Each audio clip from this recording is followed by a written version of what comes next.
Welcome to the Outdoor Biz Podcast, your home for inspiring conversations with outdoor insiders. Each week, author, speaker, adventurer, and outdoor industry veteran Rick Saez talks in depth with iconic brand founders, sales and marketing pros, product designers, and industry rising stars. Listen in when Rick's guests offer actionable advice to land your ideal industry gig and grow your outdoor career.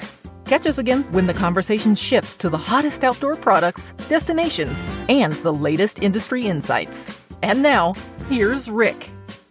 Welcome to episode 328 of the Outdoor Biz Podcast with Gore Global Product Specialist Sara Ellis. Sara tells us about her D1 basketball experience, a day in the life of a Gore Global Product Specialist, and plenty more. Hey, Sara, welcome to the show. Hi, Rick. Thanks for having me. Good to be here. Good. Yeah. How's it going today? Having a good day. Actually, I'm located on the East Coast and it's a little March rain. So I got to go out for a morning run in my GORE-TEX. Appropriate. Nice. Yeah. Well, send some of that rain back here, would you? We haven't had rain in so long and it's so dry. I keep telling everybody in the show, we've already had one fire this summer here in Bishop and man, we need all the rain we can get. So do your rain dance out there or something. Yes. Sounds good. I'll try. So let's start off with telling everyone about your very first outdoor adventure or experience. What was that? I'm going to alter the question a little bit. So I grew up in Ohio, which if you're not from the United States or not familiar, it's pretty flat territory and farmland and pretty rural. So and we can get into more details about my upbringing, but I was largely like a team sports oriented person thinking about outdoor experience. It was probably youth soccer. Yeah. So I'm going to alter the question to be like, what's been the most memorable outdoor experience I've had? And Perfect. It's come since I've worked in the fabrics division at Gore. So I've been at Gore for 15 years in various business units, both outside of fabrics, and last 6 years now it's been within fabrics. And my first summer, I joined the fabrics division in the consumer apparel business unit. I had a coworker from Scotland who's near and dear to me ask if I wanted to do a transalpine race. So she knew I was an avid runner. And by avid runner, though, I was very focused on road running.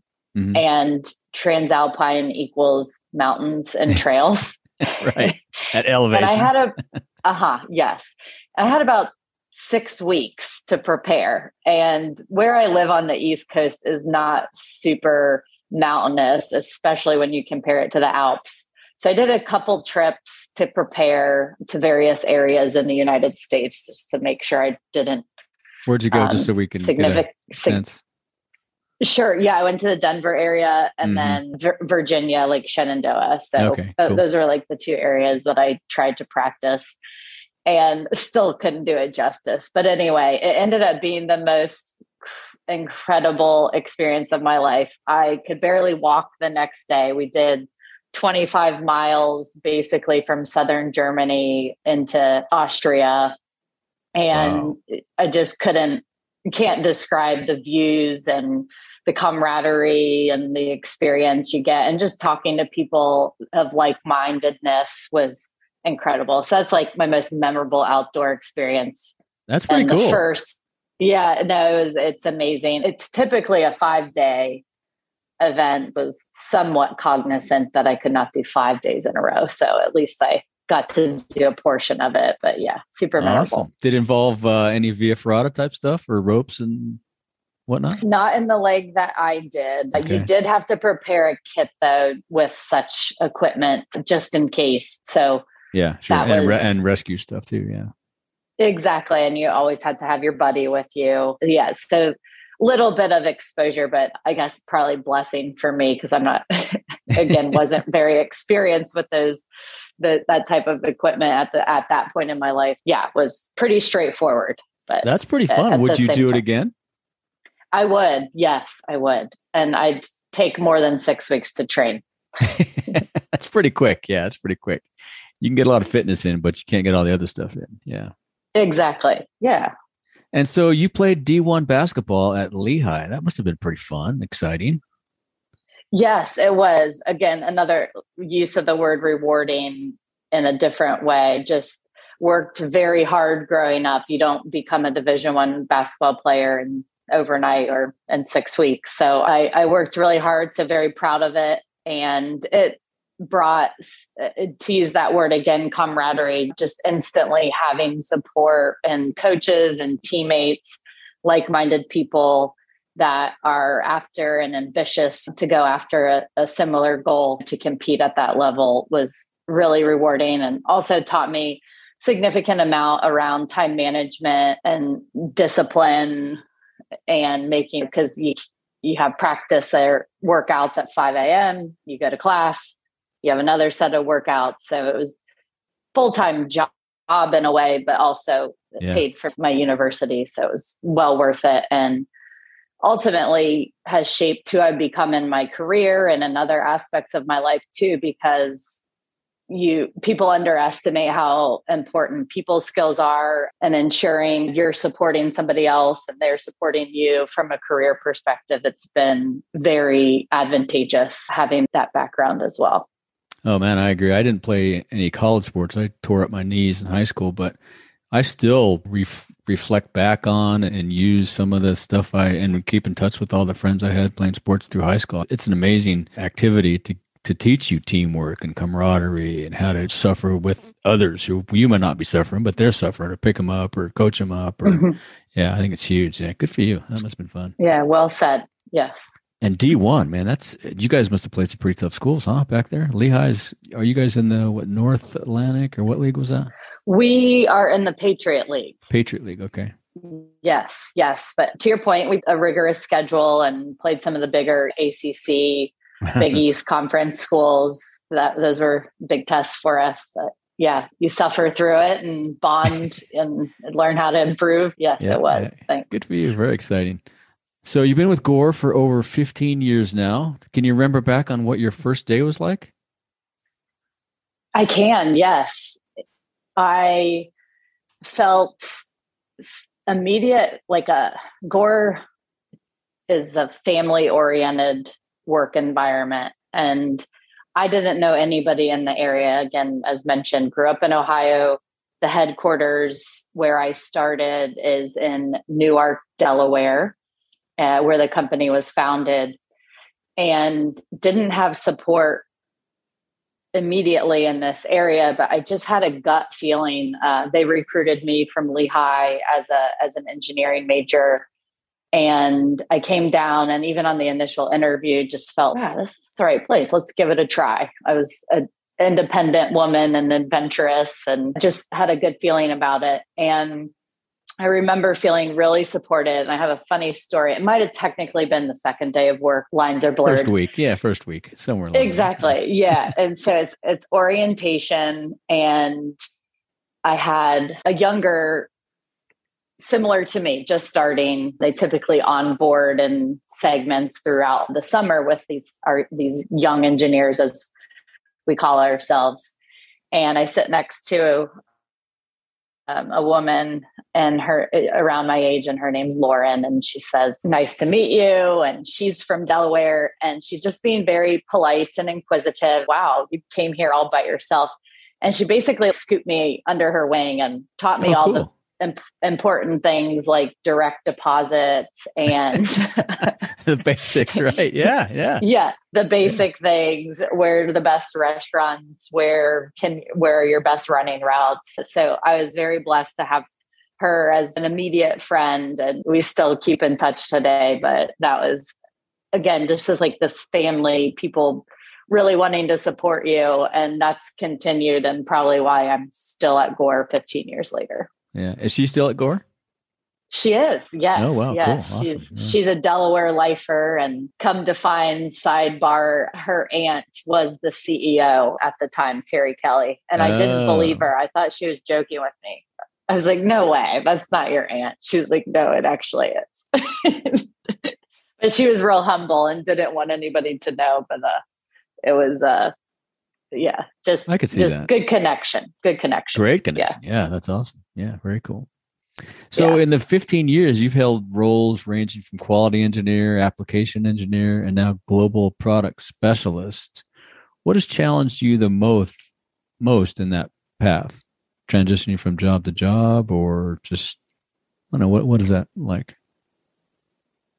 It's a very thoughtful question. Challenged me the most has probably been proving myself. I think as a woman, and predominantly many of the areas, at least where I first started, was male dominated, and just building confidence. So each time you change a position, you've got to set the bar and prove yourself. And so I think that exerts the most energy, and therefore why I think it's the most challenging.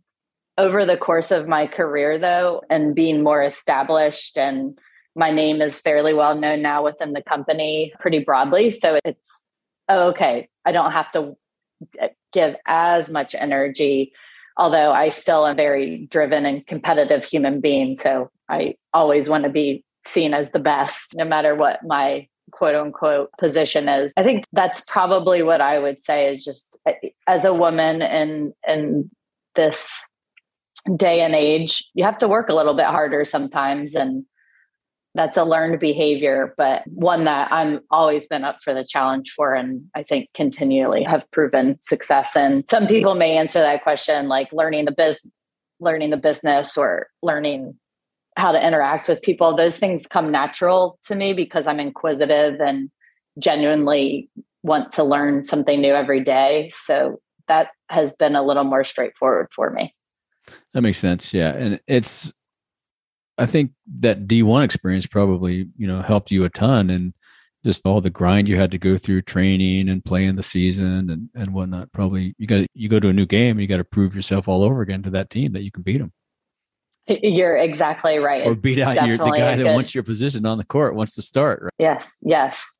But then there's like a bond built there. Like, okay, I respect you, so I'm going to support you. And I feel against tangents in the business world. So always there to support my teammates and challenge them to be better and want them to challenge me in the same light. Have any of those positions been tougher than the others? Or once you get plugged in, it's all the same? No, definitely not all the same.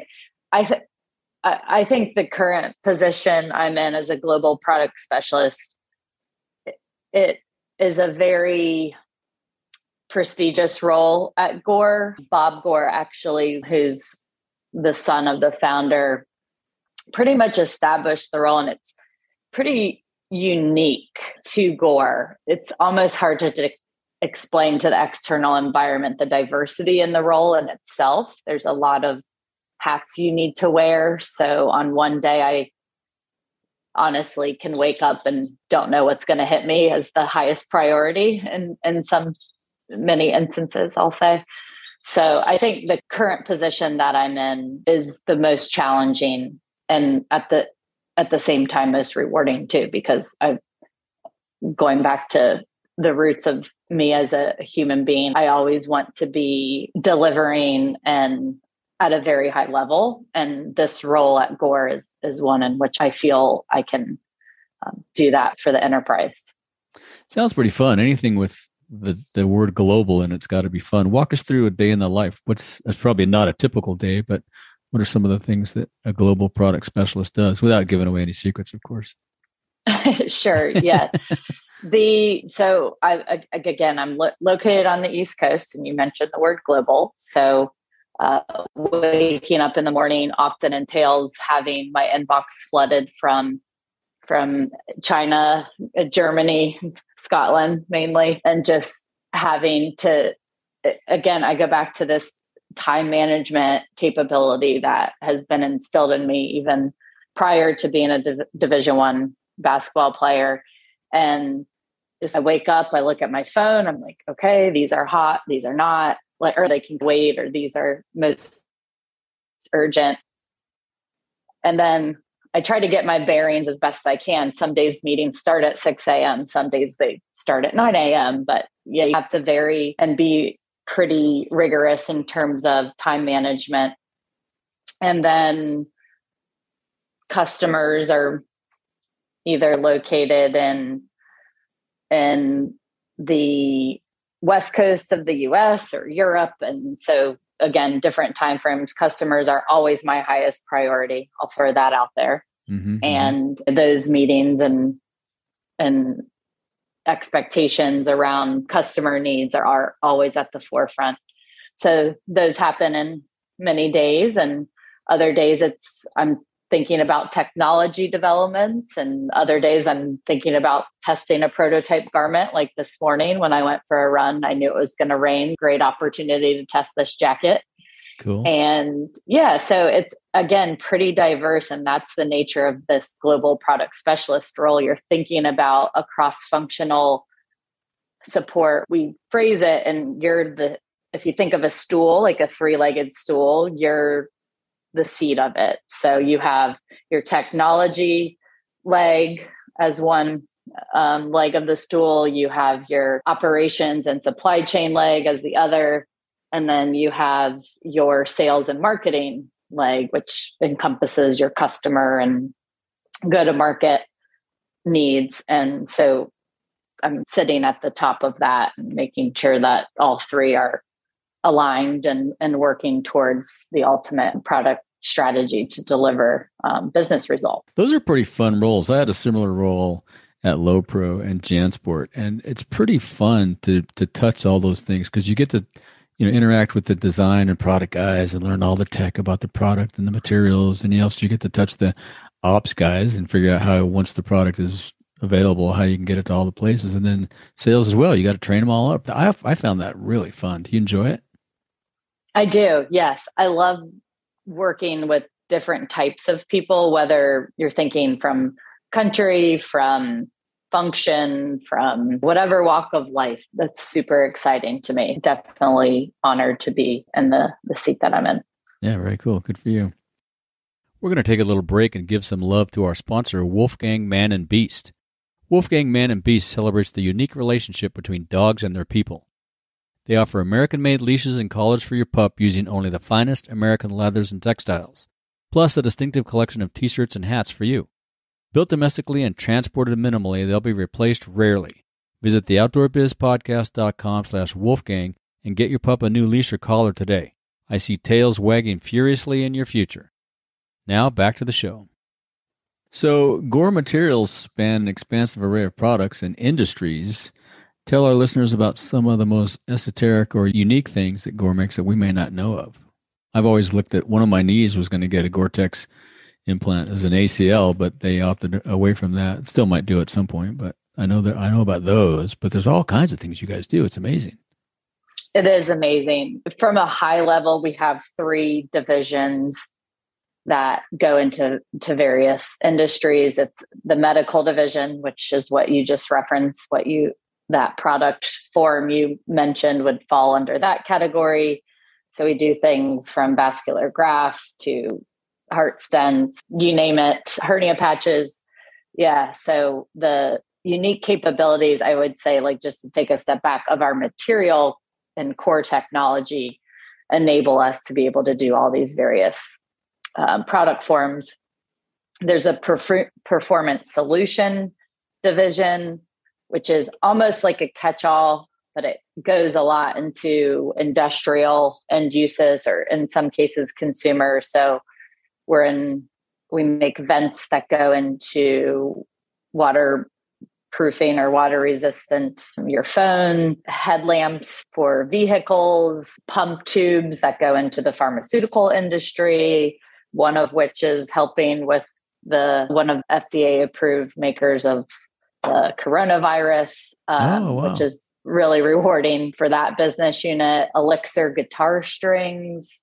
So if you're a musician, I don't play the guitar, but from word of mouth and consumer feedback, those are some of the best in class. We make Glide dental floss. Yeah, so that's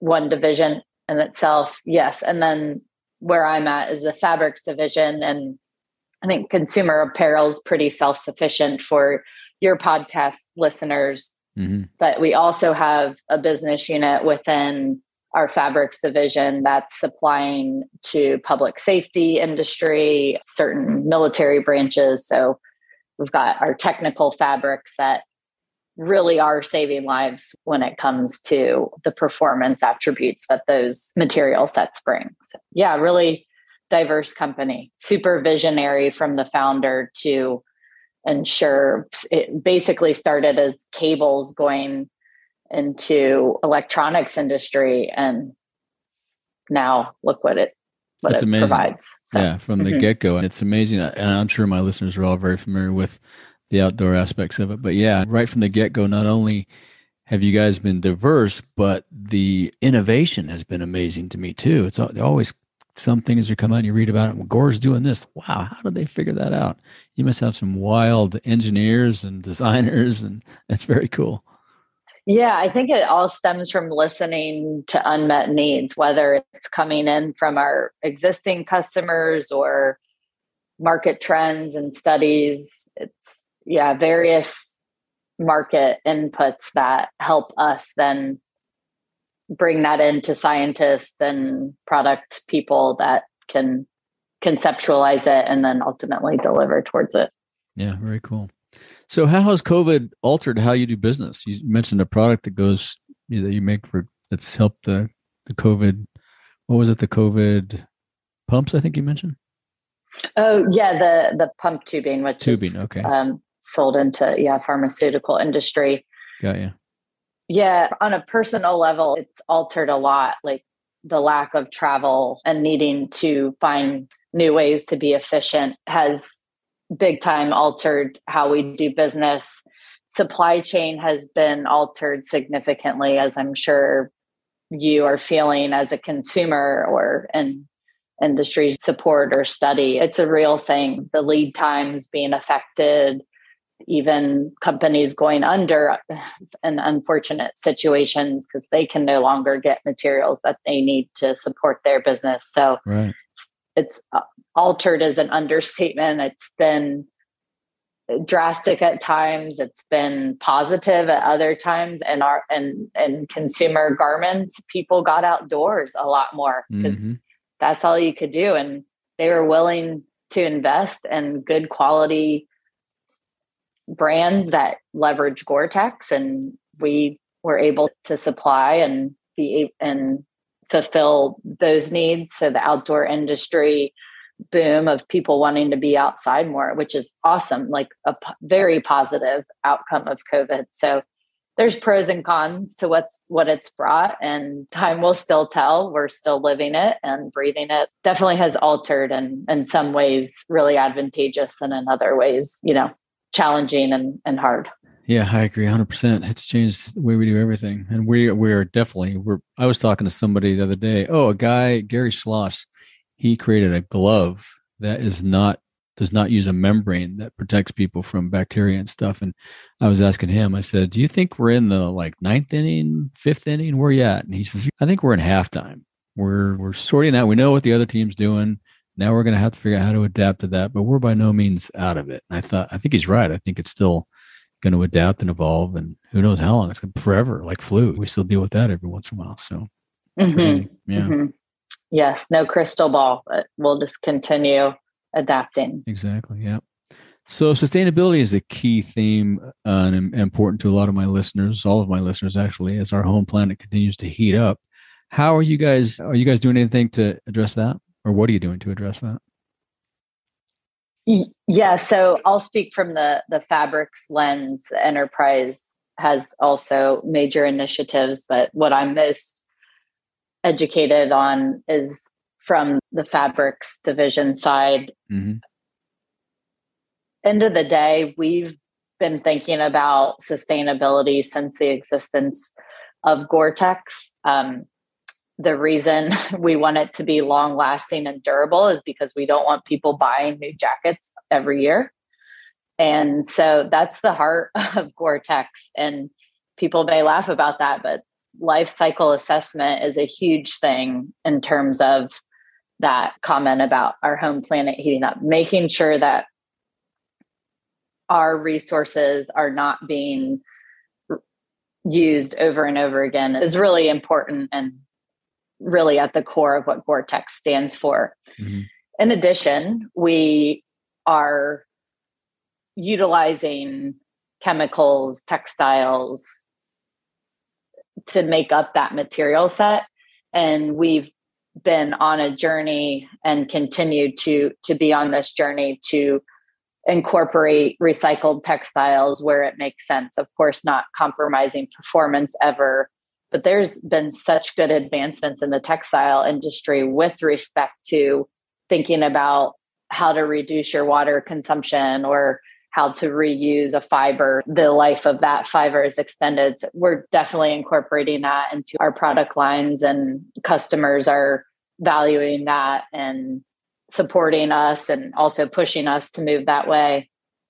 As a core of what Gore supplies, though, we predominantly are a fluoropolymer company, and we have had the external environment indicating, hey, why don't you think differently about that material set that's near and dear to Gore's heart?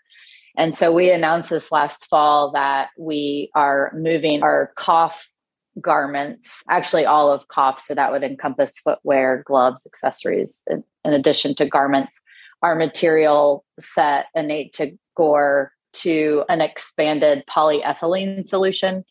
So more plastic based versus fluoropolymer based. And that is laser focus area for myself and the fellow product specialist that I work closely with, and other functions that I mentioned supporting the product plan. Next fall, actually, we'll come out with our first garments and footwear that encompass this new material set. We'll keep building our understanding of this technology and keep evolving it to support majority of our portfolio over time. Very cool. So that's really exciting. And how does that help reduce impact for those of us that we're not as smart as you or scientific, so I have no idea how that works. I get educated on a daily basis. It has a lower carbon footprint than what our previous membrane was using. Yes. Gotcha. Okay, good. Awesome. We'll look forward to continuing to read about that and see those products when they come out. That'll be cool. Good for you guys. Yeah. And thank you for doing that. We need all the help we can get, right? Yeah, absolutely. Yes. So shift gears a little bit to some more fun stuff. Do you still play hoops? I don't, but I coach. Does that count? Oh, cool. Yeah, that does. Yeah, right on. What did you coach? Yeah. So this past year, thanks to COVID, my travel has been reduced significantly. And so I reached out to a local coach, high school coach, this past summer. It was actually, so summer of 2021. And I said, hey, do you have any openings? I'd love to be a volunteer coach and show up when I can, which I loved it so much. I showed up like almost all the time. And she was appreciative of that. But Rick, so you were mentioning state titles. I'd never won a state championship from a team standpoint. And we won 2 weeks ago. So it was congratulations. I was on cloud nine. It was so fun to be a part of, and just basketball is a long season. For those of you that don't know, you basically start in late October and you can be playing until, in our situation, March 11th. So wow, it's a up and down roller coaster ride, and you have injuries, you have COVID affecting your players and staff, and just a journey, but was so rewarding and I loved it. So still a part of it. That was really important to me, especially as a female, wanting to be involved to help the girls programs, youth programs specifically, have role models that maybe look like them or have been through what they're going through and relatable. So it's been really important to me, and I'm passionate about it, and hope to continue as long as I can. That's very cool. And for someone like you too, who holds a pretty demanding day job, they could also see that you can coach and still have a pretty great day job. So that's true. Yeah. That's true. And again, the support of Gore to do that. And the word global means you're working at not traditional work hours. So me dipping out at 5 or 4 to go to a game or practice, but then can come back online at 8 and be working. It's not a big deal. Yeah, very cool. That's awesome. Good for you. Very exciting. You still get outdoors much? You probably run a lot, exercise a lot. Yeah. Yes. So you picked up on that quickly. The running's my big thing. I like skiing when I can. I like playing pickleball. I like playing golf. I'm in a sand volleyball league within our Gore. Gore has various sports. So anytime I walk my dogs often on breaks. I have a 10-minute break or 15-minute break from my Zoom calls, and we'll do that. So yeah, definitely love being outside as much as possible. I just think it's good for the soul and clears my head. Agree 100%. Yeah. Good for you. Do you have any suggestions or advice for folks wanting to get into the outdoor industry or get into Gore or a role like what you're doing? Processing. Suggestion. Yeah. If I reflect on why I got into even our fabrics division, so I had leg up because I was already within Gore.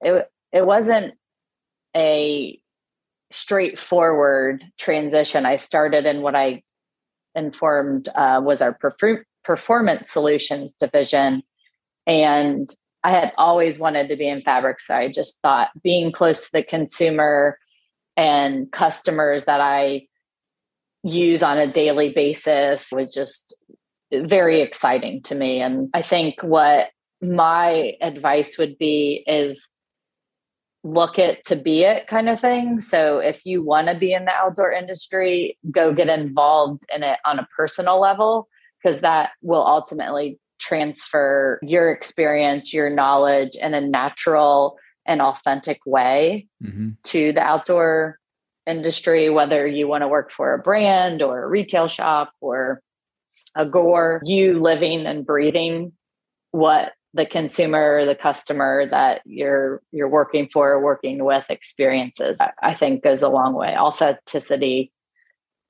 probably in any industry, but I really think it's important in the outdoor industry, goes a long way. Yeah, no, I agree. A lot of people have said that. If you know how the consumer acts and operates and buys and performs, then you'll be a better whatever it is you're going to do, whether it's a salesperson or a product person. And I think you're spot on with that. That's great advice. Thanks for that. Of course. Yeah. Thanks for the question. If you were able to hang a huge banner at the entrance to one of the outdoor trade shows, what would it say? My life motto, which is there's no such thing as bad weather, only bad gear. I love it. I think a lot of us in the outdoor space live by that motto. We've all been in full conditions, as they say. Yeah, I've had too many people see me running in nasty weather and like, you are crazy. Not when I have the right gear. I'm not crazy. Exactly. Yeah. And this is nothing in the weather. I'm actually comfortable. Weather. Right. Exactly. Dry and comfy. Yep. Very cool. Do you have any daily routines you use to keep your sanity? You meditate? It sounds like you get a lot of exercise and walk the dogs. That's cool. Yeah. Again, I'll just reiterate, running and walking my dogs. Those are probably the two biggest. You just named them.